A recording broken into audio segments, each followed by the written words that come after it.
In a mysterious room, Alderson wakes up without any idea of how he got there. The room is shaped like a cube, and each side has a door. He's also been given a uniform with his name. Alderson opens one of the walls and looks through the short passage to discover that the neighboring room is exactly the same. When he steps back, the door closes on its own. Next, Alderson tries the door on the floor, and he finds a matching room again. The same happens with the one on the other wall, so he decides to move ahead. In this room, Alderson looks around before taking a step, only to suddenly be chopped into small pieces by a razor-sharp grate. Sometime later, Quentin changes rooms and finds one with a sleeping Worth. He tries to wake him up to no avail. Quentin then opens a wall but finds nothing in the other room. When he turns around, Worth is finally awake. At that moment they hear a noise in the neighboring room and Quentin gets into position. The wall door opens and Holloway appears, so Quentin grabs her by the clothes and throws her on the ground. He's about to beat her up, but she screams and he realizes she's another victim, so he apologizes as he lets her go. Suddenly they hear someone yelling for help. Quentin opens a door and finds Levin in the other room. She gets ready to cross rooms but Quentin makes her stop. After taking a quick look around, he gets into her room and helps her cross the passage to join the others. And the ceiling door opens to reveal Ren, who comes down to join them. Quentin tells the group that they can't go around climbing into spaces because there are traps and shares that when he looked into the lower room, he almost lost his head. Holloway notices that Worth's head is bleeding and checks his wound, explaining she's a doctor. Ren takes off his boots and throws one into a neighboring room. A trap immediately activates and sets the boot on fire, so Ren concludes there are motion sensors in the walls. Quentin asks if anyone remembers how they got there, but nobody does.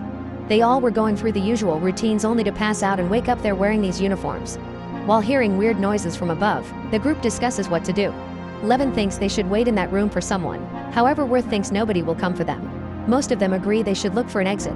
When Levin starts having a breakdown, Quentin calms her down and explains he's a cop, so he promises to keep her safe. Ren throws his boot into another room and nothing happens, so they move to that one. They repeat this process a couple of times as the strange mechanical sounds seem to be getting closer. While crossing one of the passages, Levin notices a small plaque and puts on her glasses to read it. There are numbers on it, and each room has a different plaque. The group hopes this doesn't mean there are over 500 million rooms. Holloway points out that they'll only live for 3 days in these stressful conditions without food and water. Ren reveals he's been sucking on a button and tells her to do the same because it keeps the saliva flowing. A few cubes later, Ren stops the group from entering the next room. The boot is fine. However, he's noticed that the air is dry in there, so he thinks there's a molecular chemical sensor that detects hydrogen excreted from the skin. He also reveals he knows all this because he's a sensor expert. Quentin realizes Ren is the infamous Bird of Attica who has escaped from 7 prisons. Ren confirms it and admits he's only working with them because he may need their shoes in the future, but if they behave foolishly he'll leave them behind. After a condescending speech on keeping focus, Ren tests another room with the boot and crosses the passage. He lands safely on the other side, but after a second, a device sprays acid on his face. The door has already closed, so Quentin opens it again and Ren comes back with melting skin. His body squirms for a little while before he finally dies. If Ren Boot's plan doesn't always work, they need to analyze the whole situation again. Quentin points out he's a cop, Ren was an escape artist, and Holloway is a doctor, so everyone must have a purpose here. However, Levin says she's just a college student and Worth has a boring desk job. Holloway starts ranting, saying they came into their home and stripped them bare. She laments the loss of her jewelry, and Quentin realizes that they took everything except for Levin's glasses. He concludes they let her have them because they expect her to be able to read and wonders if she's studying math. Levin puts her glasses on and starts reading the plaques. She also remembers the numbers of every room they've gone through, which helps her realize that prime numbers only appear in rooms with traps. Levin chooses the only passage with no prime number and crosses safely, confirming her theory. With Levin guiding them, the group keeps moving from room to room without issues. Around 9 or 10 hours later, they're still trapped and don't feel like they've made any progress. Holloway is starting to lose her mind, so Quentin chats with her to distract her. She doesn't want to discuss her job, so she asks about his family. Quentin shares that he has 3 kids and he's separated from his wife. The group moves to the next room and Levin can't find the correct numbers on the walls or the floor, which means the next door is the ceiling one. Quentin climbs to open it, only for Kazan to fall on top of the group. He rests his forehead on the wall while doing some peculiar hand gestures. Holloway realizes he's autistic and promises to take care of him. More hours pass with the group going from room to room following the numbers. They discuss theories to explain this weird building and Holloway believes the military did it, but Quentin thinks it's some psycho billionaire's entertainment. Holloway laughs at the idea before moving to the next room. Suddenly she can't breathe and Kazan starts yelling, thinking she's dying. However, she accidentally swallowed her button and is just fine. When Levin finds the next correct numbers, Worth disagrees with her. Quentin trusts Levin more, so he moves ahead, only for Levin to yell at him to make him freeze. He realizes he's surrounded by razor wire and jumps out of the trap right before it closes, although he still gets a cut on his leg. Kazan starts yelling again and stays in the previous room while the others join Quentin. Since they can barely hear anything with Kazan screaming, Quentin sends Worth to take care of the boy. Then he tells Levin and Holloway that he's suspicious of Worth because he knew this room wasn't the right one. When Worth comes back with Kazan, the group decides to have a break since Levin's system can't be trusted anymore.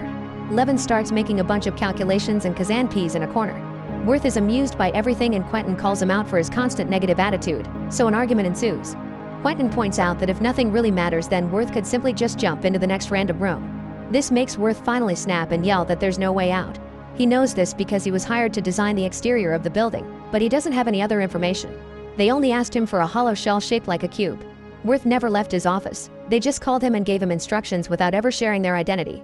Quentin is skeptical, but Holloway explains that's how conspiring companies stay hidden. They keep each employee separated so nobody knows too much.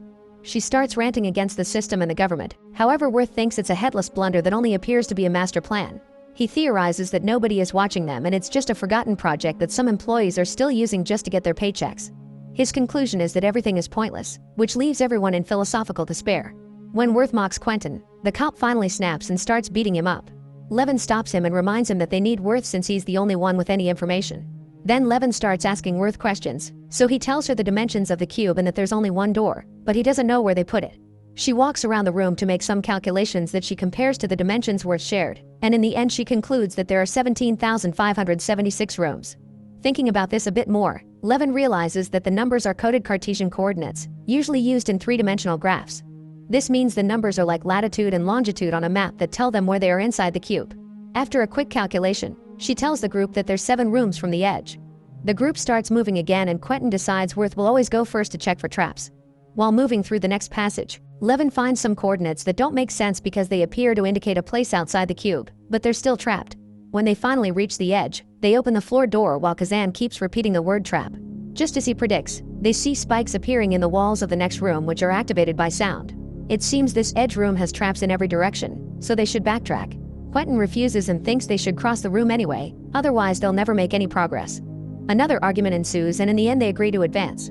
After the group manages to explain to Kazan that he must stay quiet, Quentin lowers Worth into the room. After hearing the mechanical noises again, Worth opens the next door and tests it with the boot. Nothing happens, so the others start coming down too.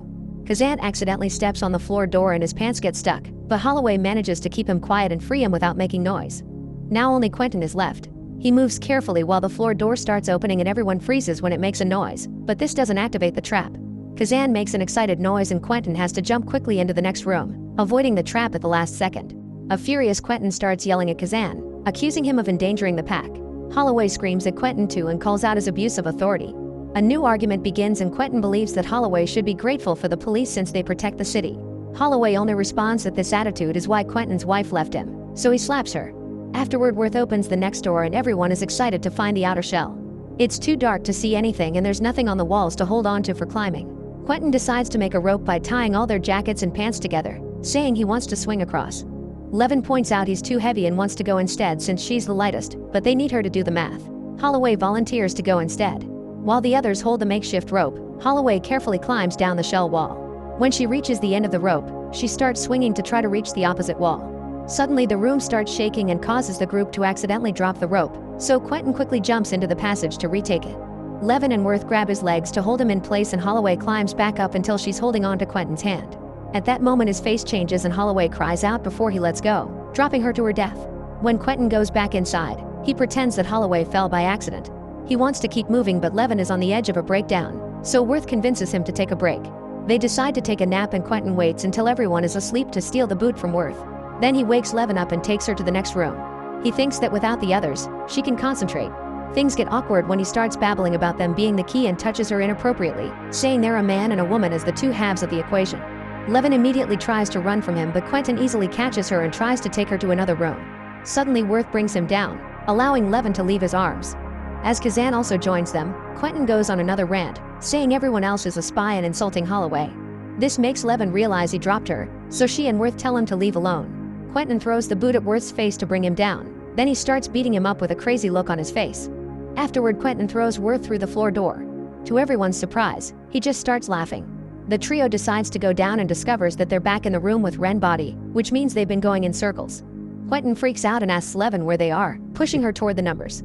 Levin says she doesn't know and yells at him, pointing out that he hasn't done anything. Feeling nothing but despair, Quentin says Worth was right, there's no way out.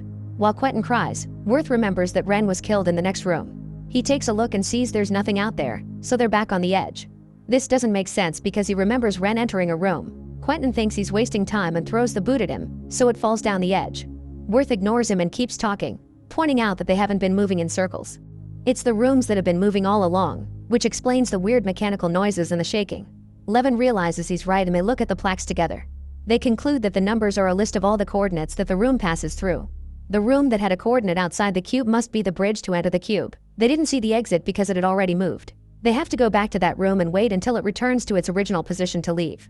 Levin does a bunch of calculations using the numbers surrounding them and concludes that the rooms will return to their original positions in 2 more moves.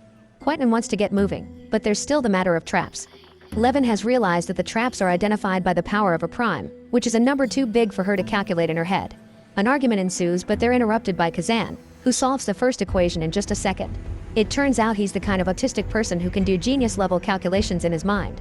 After Kazan gives them the answer, Quentin throws Worth into the other room without warning. No trap is activated, so they keep moving with Kazan as their guide.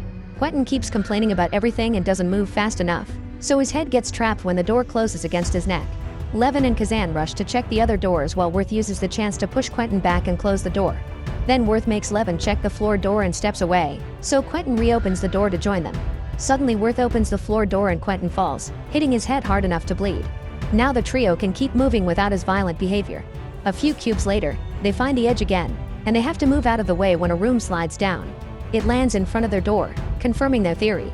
Levin and Worth move to the next room, but before Kazan can join them, the rooms move and he's taken away. They can hear him screaming nearby, so Worth crosses a few rooms to find him. However, Kazan is scared and refuses to move. Meanwhile, Levin steps on something painful and finds the shard that fell from her glasses, which means they're at the beginning and they should have never moved like she said. She tells the others to hurry up, so Worth promises to get Kazan tons of candy to finally convince him to move. The trio reunites right before the room moves again. Levin checks the door but there's nothing, so they wait for the next move. After the room shakes again, the group moves to the next one and Kazan rushes to find the right numbers. When he opens the right door, they finally see sunlight. However, Worth refuses to leave because he has nothing to live for and thinks the only thing outside is boundless human stupidity. Levin tries to comfort him, but she's interrupted when she's suddenly stabbed in the chest. Quentin is back and has used a doorknob to kill her. A furious Worth tackles and the men start fighting, but Quentin quickly stabs Worth too. The room is starting to shake, so Kazan opens the exit and leaves. Quentin tries to follow him but Worth grabs his legs to keep him back. When the room moves, Quentin is crushed to death. Worth collapses and moves to die next to Levin while Kazan walks to his freedom. Thanks for watching.